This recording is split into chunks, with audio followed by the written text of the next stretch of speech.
لرؤيته وكلامه فأوحى إلى عبده ما أوحى والصلاة والسلام على سيد الرسل وخاتم الأنبياء عميم الجود والعطاء ماحِ الذنوب والخطا الذي نبيا وكان آدم بين الطين والماء وعلى آله المجتبى وأصحابه النجبى أما بعد فأعوذ بالله من الشيطان الرجيم بسم الله الرحمن الرحيم والنجم إذا هوى صدق الله العظيم وصدق رسوله النبي الكريم ونحن على ذلك لمن الشاهدين والشاكرين والحمد لله رب العالمين إن الله وملائكته يصلون على النبي يا أيها الذين آمنوا صلوا عليه وسلموا تسليما اللهم صل على سيدنا ومولانا محمد وعلى آل سيدنا ومولانا محمد وعلى أصحاب سيدنا ومولانا محمد وبارك وسلم وصلوا عليه اللهم صل وسلم وبارك على روح سيدنا ومولانا محمد في الأرواح اللهم صل وسلم وبارك على جسد سيدنا ومولانا محمد في الأجساد اللهم صل وسلم وبارك على قبر سیدنا و مولانا محمد فی القبور سب مل کے پڑھنے کوئی زبان خاموش نہ رہے الصلاۃ والسلام علیک یا رسول اللہ الصلاۃ والسلام علیک یا حبیب اللہ الصلاۃ والسلام علیک یا سید المرسلین الصلاۃ والسلام علیک یا رحمت للعالمین صلی اللہ علیک یا رسول اللہ وعلی آلک واصحابک یا نور اللہ مولا صلی وسلم دائما ابدا علی حبیبک خیر الخلق کلہم هو الحبیب الذی ترجى شفاعته لکل حول من الاحوال مقتحم حمد و صلات کے بعد اللہ رب العالمین جل جلالہ و اعظم شانہ و لا الہ غیرہ کے حضور دعا اے ذات احد و صمد اے ذات غفور و رحیم اور اے ذات ستار و غفار تو ہماری لغزشوں خطاؤں اور گناہوں کو معاف فرما ہمارے ظاہر باطن پر اپنا خاص لطف و کرم فرما ہمارے گھروں پر اپنی خصوصی عنایات رحمتوں اور برکتوں کا نزول فرما اس عظیم رات کے صدقے اللہ کریم پورے قرۂ ارض سے کرونا وائرس کا خاتمہ فرما اور انسانوں کے تمام معاملات زندگی اللہ کریم وہ معمول پر آ جائیں اور اس رات کے صدقے مکہ المکرمہ اور مدینہ پاک کے سارے راستے بھی کھل جائیں حجاج کو اور زائرین کو آنے جانے میں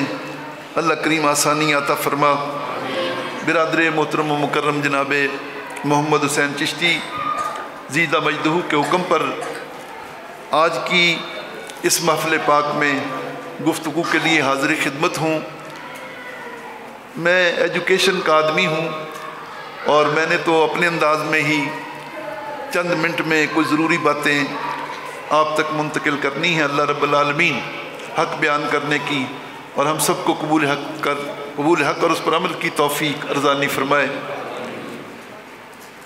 قرآن مجید فرقان حمید میں حضور علیہ السلام کے سفر معراج کا ذکر دو جگہ آیا ہے سورہ بنی اسرائیل کی پہلی آیت میں فرمایا سبحان الذی اسریٰ بعبدہ لیلا من المسجد الحرام الی المسجد الاقصی الذی بارکنا حولہ لنریہ من آیاتنا انہ هو السمیع البصیر اس آیت مبارکہ میں اللہ رب العالمین نے لفظ سبحان سے حضور کے واقعہ معراج کا تذکرہ فرمایا دوسرا مقام سورہ نجم ہے اس میں سفر معراج کی بہت سی منزلوں کا تذکرہ آیا لیکن آغاز میں اللہ رب العالمین نے یہاں بھی قسم یاد فرمائی وَالنَّجْمِ إِذَا هَوَى قسم ہے ستارے کی کہ جب وہ چلا. صاحب النجم اس کے متعدد معنی ہیں. نجم کے معنی ستارے کے بھی ہیں، نجم کے معنی اصل کے بھی ہیں، اور نجم ستاروں کے جھرمٹ ثریا کو بھی کہتے ہیں. اللہ رب العالمین نے اس سورہ پاک کے آغاز میں قسم اٹھائی ہے. اور ستارے کی قسم کیوں اٹھائی؟ کوئی بات سمجھ میں تب آئے گی جب پتہ یہ چلے کہ آگے ذکر کیا ہو رہا ہے. حضرت امام محمد باقر علیہ رحمہ و رضوان یہ شہزادے ہیں حضرت امام زین العابدین کے، اور وہ شہزادے ہیں امام حسین علی مقام علیہ السلام کے، اور وہ شہزادے ہیں تاجدار حلقہ علی مرتضیٰ شیر خدا کرم اللہ وجہ الکریم کے. تو یہ کتنی قربت ہے امام باقر کو خاندان نبوت سے، یہ بات آپ کو سمجھ آ گئی.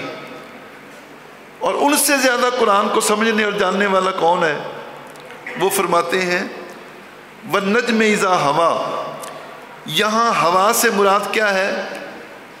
فرماتے ہیں هُوِيُّهُ مِنَ السَّمَاءِ فِي لَيْلَةِ الْمِعْرَاج، کہ یہاں ہوا سے مراد شب معراج لامکاں کی بلندیوں سے فرش خاک کی طرف حضور کا نزول ہے. یہ مراد ہے، نزول مراد ہے. دنیا میں واپس کعبہ قوسین سے تشریف لانا مراد ہے. ایک اور نقطہ سمجھ لیجئے، ہوا جو ہے یہ مادہ دو بابوں سے مستعمل ہے. ہوا یاوی ہوین، ہوا یاوی ہوین. اب اس کو سمجھ لیں. کبھی اس کا معنی ہوتا ہے کسی شے کا پستی سے بلندی کی طرف پرواز کرنا، اور کبھی اس کا معنی ہوتا ہے بلندی سے کسی شے کا فرش زمین کی طرف نزول کرنا. یعنی لفظ ایک ہے، اس میں معنی دو ہیں. اوپر جانا مراد بھی ہے، نیچے آنا مراد ہے. اللہ رب العالمین نے اپنے محبوب کے سفر معراج کا انتہائی مختصر انداز میں کیا خوبصورت بیان کیا ہے. فرمایا وَالنَّجْمِ إِذَا هَوَىٰ، قسم پیارے محمد تیرے سفر معراج پہ جا کے واپس آنے، جا کے واپس. اچھا، اس بابرکت سفر کی جو 27ویں رجب کو آقا علیہ السلام کو پیش آیا، کوئی طالب علم اگر مجھ سے پوچھے کہ حضور علیہ السلام کے سب سے معجزات میں سب سے بڑا معجزہ کون سا ہے؟ سب سے بڑا، اور توجہ رہے کہ حضور تو سراپا معجزہ ہیں. قد جاءکم برہان من ربکم، دیے معجزے انبیاء کو خدا نے، ہمارے نبی معجزہ بن کے آئے. اگر علماء سے پوچھو کہ حضور کا سب سے بڑا معجزہ کون سا ہے، تو بعض کہیں گے قرآن معجزہ ہے، قرآن سب سے بڑا.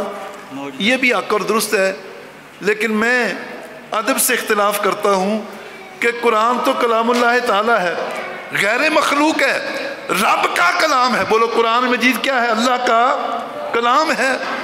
اس کی تو ایک ایک آیت بلکہ ایک ایک حرف وہ معجزہ ہے.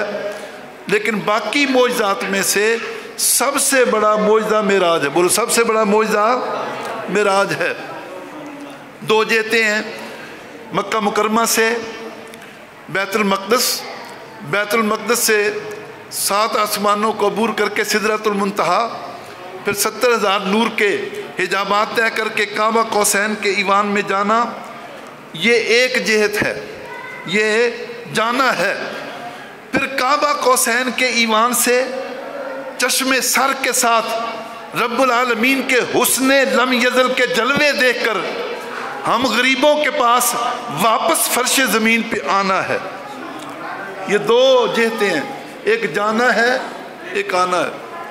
نعرہ تکبیر، نعرہ رسالت، نعرہ رسالت، نعرہ حیدری، نعرہ حیدری، نعرہ غوثیہ. انسانوں کے دو طبقے ہیں، ایک ریشنلسٹوں کا طبقہ ہے، فلاسفہ کا طبقہ ہے، سائنٹسٹوں کا طبقہ ہے. ایک عشاق کا طبقہ ہے، اہل محبت کا طبقہ ہے.